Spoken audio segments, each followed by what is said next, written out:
And our NFL analyst to start off the day, we have Louis Riddick here. How you doing, everybody? Good, good. Okay, let's get him going. I'm a high five. Let's do it. Let's do it. You get a finger point. That works. All right, let's get to the action from last night.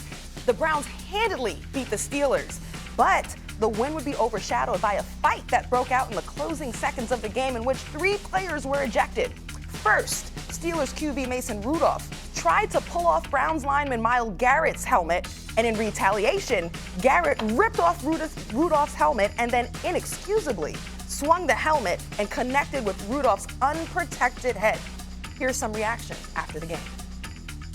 That is embarrassing. What I did was foolish, and I shouldn't have allowed myself to slip like that.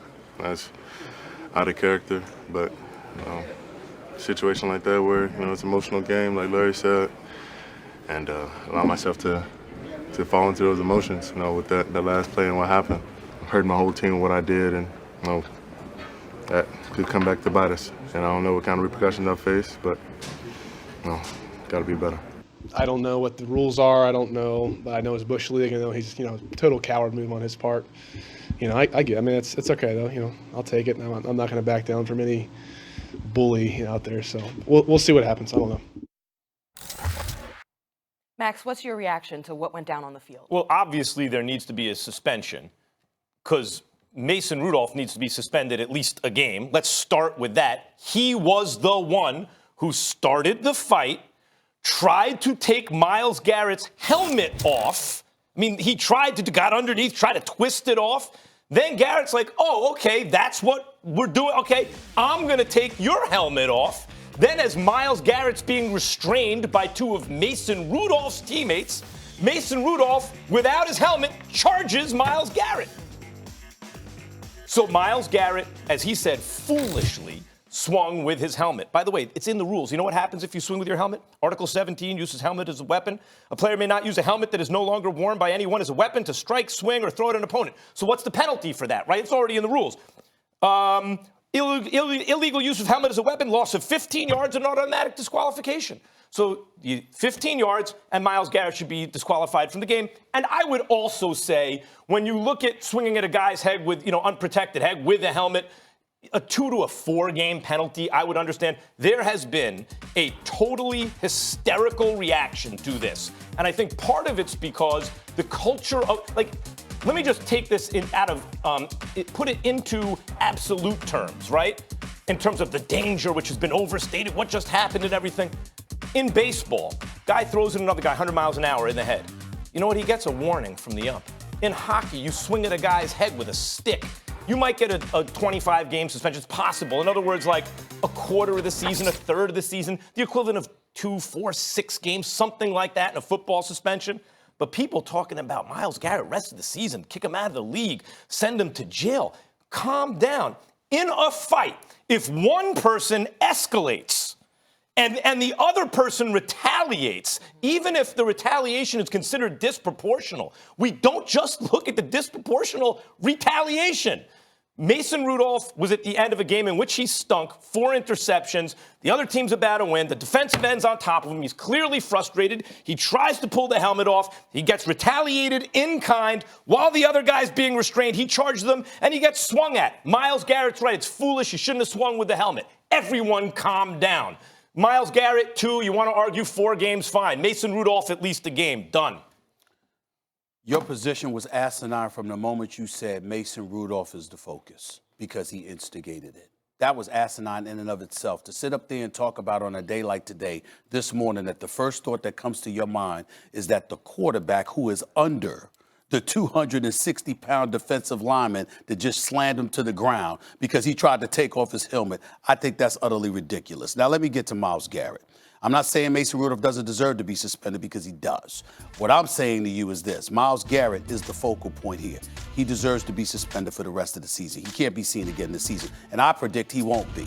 Knowing Troy Vincent the way that I do, covering him from his days in Philadelphia, knowing how principled of a man that he is and the way he takes things like this in terms of the imagery, the optics, the fact that it was on national television, the fact that you sat up there and it was the quarterback, no less, and you swung the helmet so violently at him the way that you did. And, oh, by the way, you connected. okay, considering what could have happened if that crown or that helmet had connected with Mason Rudolph and what that could have led to, there is no question that he deserves to be suspended for the rest of the season. As a matter of fact, let me state clearly for the record. I think Myles Garrett will be lucky if he doesn't get suspended for 14 games. I think he'll be lucky if he doesn't get suspended for the final 6 games of this regular season and the first 8 games of the next season. Now, that might be a bit too excessive. I think the 6 games, being done for the rest of this season warrants enough punishment. I'm certainly not advocating that he gets suspended for 14 games, but I'm not going to rule it out. I'm not going to rule it out with Troy Vincent. I'm not going to rule it out with John Runyon. I'm not going to rule it out with Derek Brooks. Not those guys that I've known for years. I'm not going to rule it out. Anything's possible except the notion that he's going to get off light. Yeah. That ain't possible. I don't think 4 games is light. Well, I'm telling you, it's going to be a minimum of 6. You can book it. He ain't going to be seen again this season. And you think how many do you think? We're talking about what should, not what will. I agree with you. There's a good chance that will happen. I'm talking about what should happen. That's fine. I got it. The point that I'm trying to make is this. Let's go back and analyze not just the play, but the game. Myles Garrett was beating up Mason Rudolph all night long. The Cleveland Browns was beating them up as well. I mean, one of the hits on the receivers, a headshot, you knocked him out, you concussed him, you get ejected from the game. The Steelers were having injuries. James Conner got injured. Juju Smith-Schuster got injured. Another receiver with the illegal hit to the head they got beat up last night. And then legally, Myles Garrett was beating up Mason Rudolph all night long. It's 8 seconds left. It's 8 seconds. You won the game. It's 21-7. You wrap your arms around him after he gets rid of the football, and you drive your body into him. And when you're taking him down, that was he was going to get penalized for that play in and of itself. So after you do that, you're on top of Mason Rudolph, and he reacts, why? Damn, you beat us up enough. You got the game. The game is over. And now you're driving me into the ground, which is where the reaction came from. Not that it was acceptable, but that's where the reaction came from. And if you are Myles Garrett with the Castro in your face, with Pouncey in the vicinity, you don't have to, you could take off his helmet because you upset at him, but then afterwards with 2 Steelers offensive linemen shielding him from you and you from him, you still take your helmet and swing and connect at his head. There is no excuse for it whatsoever. He's going to pay a price. There's going to be multiple suspensions because league rules stipulate, just like in the NBA, you can't come off the bench. You can't come off the sidelines in the National Football League. So you're going to get guys that are going to get fined. I believe Pouncey is going to get suspended. I immediately reacted after the game. He didn't even deserve it because he lost it at the time. He his quarterback get hit with the helmet. But thinking about it, the rule of the law, the letter of the law, okay, you got to suspend Pouncey for a couple of games probably. Mason Rudolph was an instigator to some degree. You might have to suspend him a game. We don't know what was said to Myles Garrett. Sure. The NFL is looking into that as well. But Myles Garrett, he will be lucky if he doesn't get 14 games. Look, maybe, Mason Rudolph maybe did instigate the whole thing. And when they're on the bottom of the pile, they were wrestling around. He did have his hand inside of his helmet. And he was pulling at it, okay? But let me give you this, all right? So out in the regular field of play, all right, say a wide receiver and a defensive back getting into an argument, right? And there's jawing going on. And maybe there's a little bit of swinging going on. Maybe, you always see players grab each other's face masks and they're talking, they're jawing. And then the defensive back decides to enact justice on this guy. And he hits him with a headshot. Okay, he hits him with a headshot.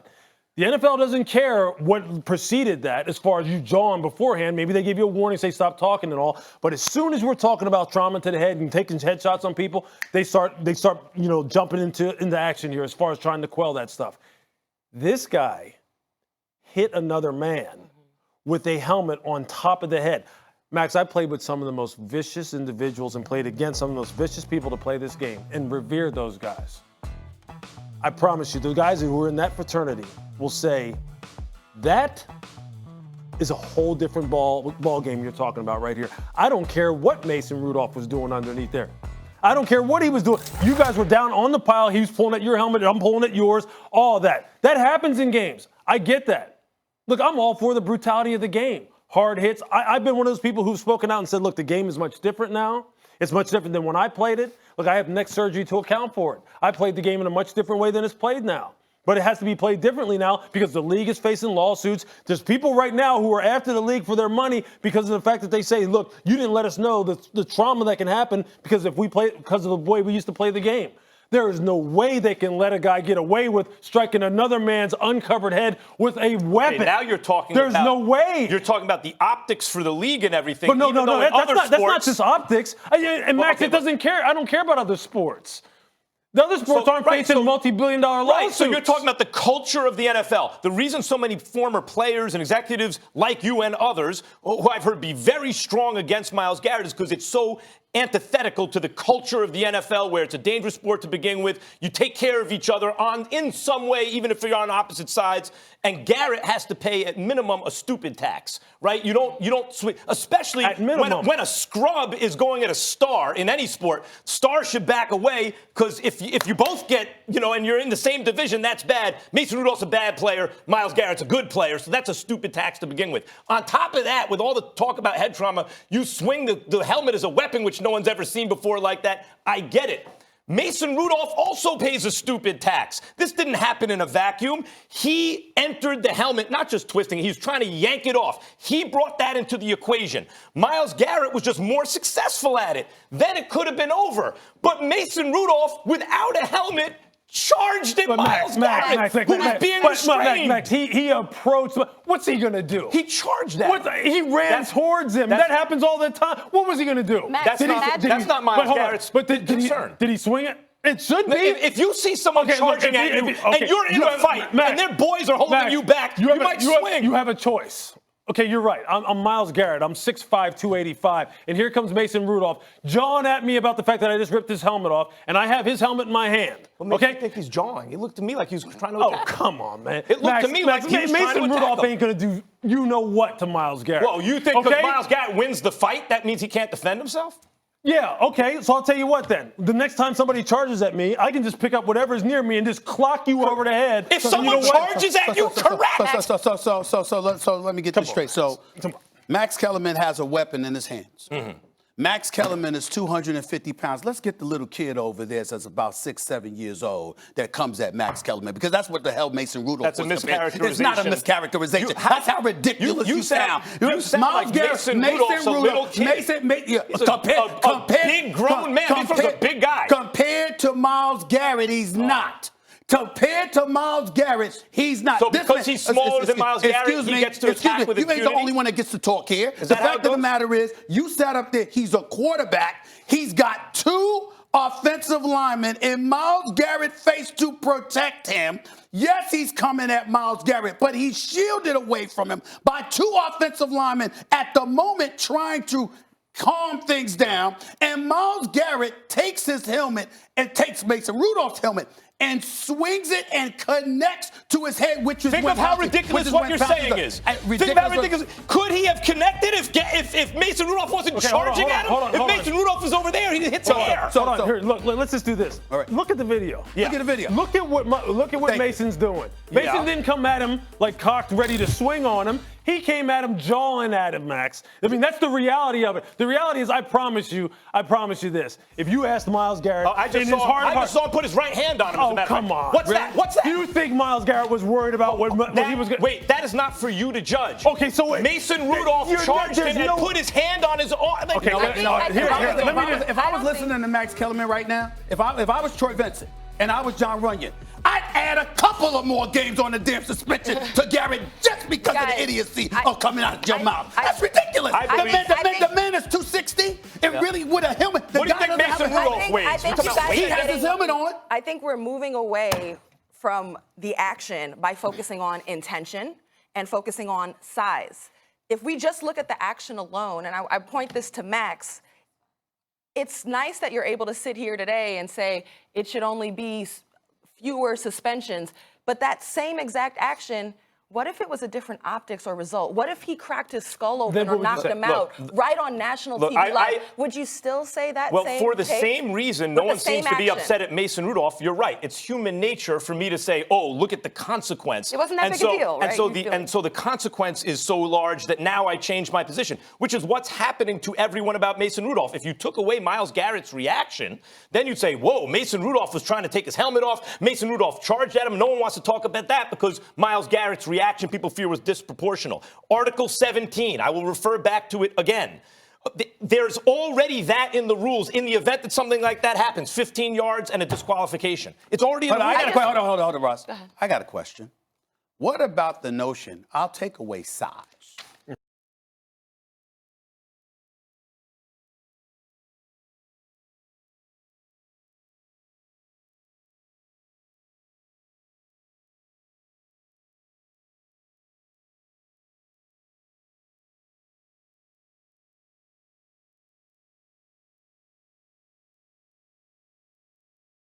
Compared it to hockey players swinging a hockey stick or baseball players throwing a 100-mile fastball and hitting a guy, but those are game actions. This guy literally was on the field, not a game action, took a helmet and swung it at an unprotected head. I would say if How does throwing a that compare? baseball in the game action has a worse consequence most often than some behavior like that. It's a game action.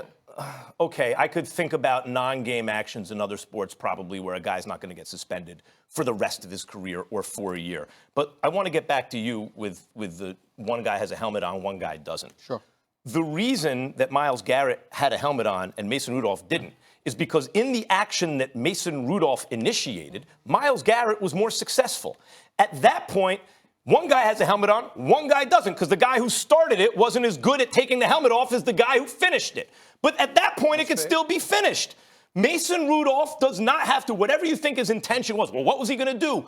That's not for you to decide. At that point, that's for Myles Garrett to decide. If I see a dude coming at me and I'm being restrained, I'm not worried about what everyone else is going to think. All I know, and I'm mad too. Okay, well, he doesn't have his helmet on. That's his fault. Just for clarification, Yeah. basically what you're saying is the only reason why Myles Garrett should be suspended is because he violated the rule, the letter of the law. Other than that, you have no problem with his actions. Is that what you're saying? Incorrect. I would say also this. You don't swing a helmet at a guy's head. I mean, that we can all agree upon. I start by saying what I said because the reaction to Myles Garrett has been nearly as disproportional as his reaction to Mason Rudolph, or maybe more. Well, that's only as it pertains to assault. Like people that saying that he should be arrested for assault. I agree Or with you even there. kicked out of the league. No, kicked out of the league. But Come on. in terms of a lengthy suspension on the part of the NFL, there is no question he deserves that. You know what, though? Here, look. If, and I know we're going to say, but it didn't. But if that helmet was cocked a little bit further, Thank you. And he cracked his head? and Max, it's not unreasonable to think Finish the that he could have statement. split his head open, Yes. knocked the boy out, and he's laying there, and paramedics are coming on the field. Then would you say Myles should be suspended more than 4 games? Yeah, I probably would. I have to be honest about that. No, but But listen, hold on. Would you then say, well, after we hopefully Mason Rudolph is okay, you're suspended too because you started it? yes, as a matter of fact. All right, fine. Do you think that now that he didn't get hurt egregiously and life-threateningly, that the punishment should be less for Myles Garrett? Yes, it's in the rules. It's already in the rules. You're saying, Max. So the whole part about head trauma and player safety doesn't mean anything. No, you're asking a legitimate question. What you're saying is, Max, what if there was all this extra stuff that happened as a result that the rules don't anticipate? Because already they've anticipated this and they have a penalty, 15 yards and disqualification. You're saying, but what if the result was so out of proportion to what they imagined? Wouldn't you want additional punishment? The answer